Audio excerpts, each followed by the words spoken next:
প্রথম কথা হচ্ছে যে চীনের যে পরিকল্পনা এটা আমরা পত্রপত্রিকা মারফত জানতে পেরেছি এবং এটা হচ্ছে বিশ্বের সর্ববৃহৎ জলবিদ্যুৎ প্রকল্প। সে ব্যাপারে আমরা আনুষ্ঠানিকভাবেই চীনকে জানিয়েছি যে তার প্রকল্প সম্পর্কে আমরা তথ্য চাই। সে প্রেক্ষিতে চীন যেটা আমাদেরকে বলেছে যে লোয়ার রাইপেরিয়ান দেশগুলোর ক্ষতি হবে না তাদের এই প্রকল্পের কারণে। তারপরেও আমাদের পানি সম্পদ মন্ত্রণালয় থেকে আনুষ্ঠানিকভাবে আমরা পররাষ্ট্র মন্ত্রণালয়কে বলেছি পররাষ্ট্র মন্ত্রণালয় যেন তাদের কাছ থেকে আনুষ্ঠানিকভাবে তথ্য উপাত্তগুলো চায়। তথ্য উপাত্তগুলো না পেয়ে আসলে কনক্লুসিভ কোনো কিছু বলা সম্ভব না। আর ভারতের যেখানে বাঁধের কথা বলছেন ওখানে কিন্তু এখন অভ্যন্তরীণ প্রচুর বিরোধিতা রয়েছে।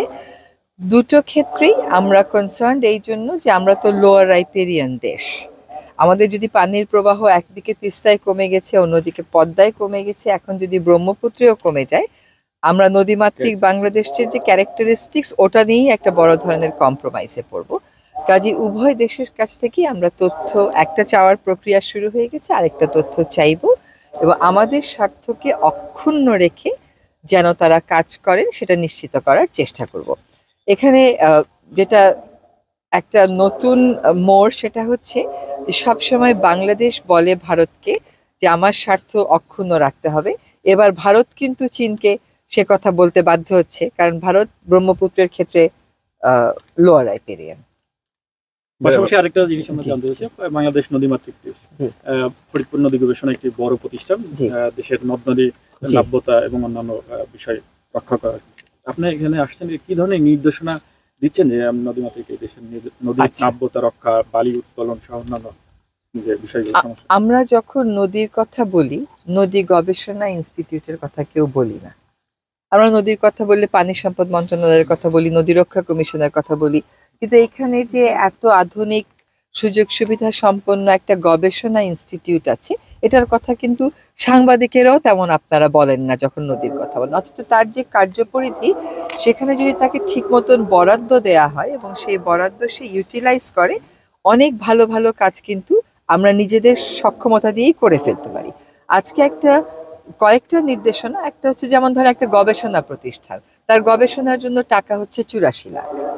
তো সে কি গবেষণা করবে? নদীর সংখ্যা যদি আমার হয় 1176, বা ধরেন যাচাই বাছাই করে 1100-র মধ্যেই হয়তো বা আসলো, তো 84 লাখ তো পার নদীতেই 1 লাখ করে পয়েন্ট। সে গবেষণাটা করবে কোথা থেকে? আর গবেষণার মতন গুরুত্বপূর্ণ একটা কাজকে এত অবমূল্যায়ন করার কোনো সুযোগ নেই। কাজে আমরা চেষ্টা করব আগামী বাজেটে গবেষণার জন্য যেন পর্যাপ্ত না হলেও অন্তত বড় বড় ক্ষেত্রে সে গবেষণা করতে পারে এমন কিছু টাকা নিয়ে আসতে। এই সংস্থার ভিজিবিলিটি, তার দৃশ্যমানতাটা বাড়াতে হবে। যেটা বললাম যে আপনারা তো কেউ এই সংস্থার কথা বলেন না, নদী দূষিত হলে বলেন না নদী গবেষণা ইনস্টিটিউট কি করছে, বলেন নদী গবেষণা নদী রক্ষা কমিশন কি করছে। তো নদী গবেষণা ইনস্টিটিউটকে কিছু কিছু কাজের এরকম নির্দেশনা দেয়া হলো যেটা তাদের ভিজিবিলিটি বাড়াতে সহায়তা করবে। যেমন শিল্প প্রবণ এলাকাতে নদীগুলো কি মাত্রায় দূষিত, ঢাকার বড় বড় নদীগুলো যে দূষিত সেগুলো জিপিএস পয়েন্ট এসেই তো আমাকে আইডেন্টিফাই করে দিতে পারে। আমার তো দাতা সংস্থা থেকে লোন নিয়ে এটা করার প্রয়োজন পড়ে না। এটা একটা সিদ্ধান্ত হলো। বালু উত্তোলন একটা অনেক বড় ব্যাপার, একটা অনেক বড় বিরোধেরও জায়গা। তো বালু উত্তোলনের কি প্রভাব পড়ছে নদীর ইকোসিস্টেমের উপরে, সেটা ব্যাপারে তাকে গবেষণা করতে বলা হলো এবং কি প্রক্রিয়ায় করলে এই কনফ্লিক্টগুলো আমরা এড়িয়ে চলতে পারি এগুলোর ব্যাপারেও তাকে রিকমেন্ডেশন দিতে বলা হলো। এই ধরনের রিকমেন্ডেশন যখন আসবে, যখন জিনিসগুলো মানুষের প্রাত্যহিক জীবনকে ছুঁয়ে যাবে, তখন কিন্তু এই প্রতিষ্ঠানের দৃশ্যমানতাটা বাড়বে। আরেকটা হচ্ছে যে আমাদের কিছু কিছু গবেষণা সরকারি পর্যায়ে হয়, সেই গবেষণাগুলো দেখা যাচ্ছে সরকার বিভিন্ন শিক্ষা প্রতিষ্ঠানকে বা অন্যান্য সংস্থাকে দিয়ে করায়। বিভিন্ন টেস্টিং হয়, সেই টেস্টিংগুলো আমরা অন্যান্য প্রতিষ্ঠানকে দিয়ে করাই।